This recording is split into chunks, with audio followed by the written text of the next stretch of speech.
Everyone, hope you all are doing well.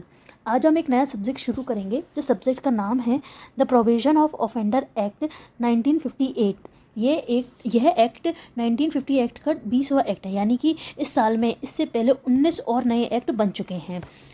इस act को जो प्रेसिडेंट का असेंट था ना, वो मिला था आपका 16 मई 1958 में।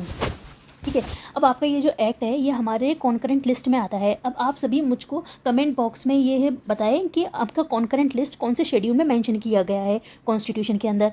अब जैसे कि अपन राजस्थान के माइनर एक्ट्स के बारे में बात कर रहे हैं, तो ये है एक्ट राजस्थान में कब से लागू हुआ था, तो उसकी डेट है 1 अक्टूबर 1962। ये डेट बहुत इंपॉर्टेंट है, आप प्लीज़ इसको याद कीजिए।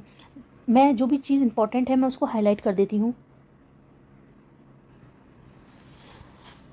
जो आपका ये वर्ड है ना प्रोबेशन, इसका जो मतलब ये ड्राइव किया गया है, ये एक प्रोबेव वर्ड से ड्राइव किया गया, जिसका मतलब होता है मीन्स टू प्रूव, किसी भी चीज़ को साबित करना। ठीक है, अब ये जो आपका एक्ट है ना, ये रिफॉर्मेटिव थ्योरी के ऊपर बेस्ड है। तो आप मुझे बताएं आपकी BNSS यानी IPC में कितनी थ्योरीज थी पनिशमेंट की।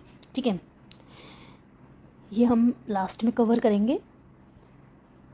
अब जैसे कि अपन ने पढ़ा कि ये कॉन्करेंट लिस्ट में आता है, तो इसमें आपकी सेंट्रल गवर्नमेंट के साथ साथ स्टेट गवर्नमेंट भी इस एक्ट के ऊपर कोई भी चीज़ बना सकती है, अमेंडमेंट कर सकती है, या फिर कहीं इसको अप्लाई करना है नहीं करना, वो सब चीज़ आपकी स्टेट गवर्नमेंट भी देख सकती है। उसके बाद हमारा क्वेश्चन आता है कि आपका जो प्रोविजन है वो किसी भी ऑफेंडर को कब मिलेगा। तो जब भी किसी व्यक्ति का ट्रायल चल रहा है और उसको कन्विक्ट कर लिया गया है, तो उसको सुना जाएगा और उसको है ना कन्विक्ट करने की जगह हम उसे प्रोविजन दे देंगे, यानी कि उसे छोड़ दिया जाएगा।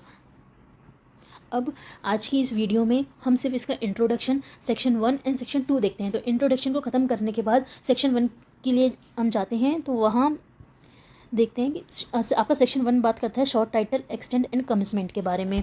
शॉर्ट टाइटल हमने ऊपर ही पढ़ लिया। शॉर्ट टाइटल है आपका the provision of offender act 1958। ठीक है, इसके बाद इसका एक्सटेंड के बारे में बात करते हैं, तो ये आपकी होल ऑफ इंडिया अप्लाई होती है। और इसमें यह है कि आपकी जो स्टेट गवर्नमेंट है वो नोटिफिकेशन से डिफरेंट एरियाज़ पे इस एक्ट को अप्लाई कर सकते हैं। कमिटमेंट की बात करें हम, तो इसकी एज सच कोई कमिटमेंट डेट है नहीं, पर जैसे जैसे जो स्टेट इसको अप्लाई अपने ऊपर करती जाएगी वैसे वैसे उसकी कमिटमेंट डेट बन जाएगी। जैसे हमारे राजस्थान की डेट है 1 अक्टूबर 1962।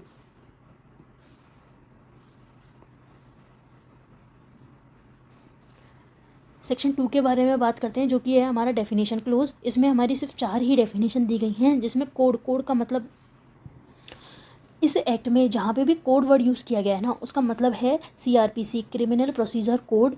अभी इसमें कोई अमेंडमेंट नहीं किया गया है, तो अभी हम हालांकि BNSS बोल सकते हैं, बट अभी स्टिल इस बैरेक्ट्स में CRPC ही आ रहा है, तो आप CRPC ही मान के चलिए।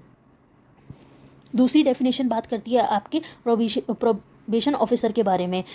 वो ऑफिसर्स जो कि ना अपॉइंटेड किए गए हों एज प्रोबेशन ऑफिसर और जिनको रिकॉग्नाइज्ड किया गया हो under section 13 of this act, उनको हम प्रोबेशन ऑफिसर कहेंगे।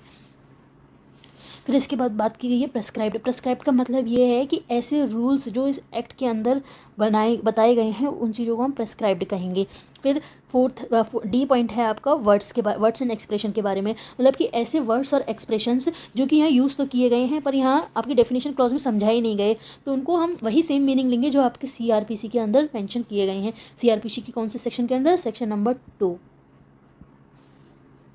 तो बस आज के लिए इतना ही। आज की वीडियो में हमने इस एक्ट के 2 सेक्शन समझ लिए। अब सेक्शन 3 और 4 हम नेक्स्ट वीडियो में करेंगे। Thank you.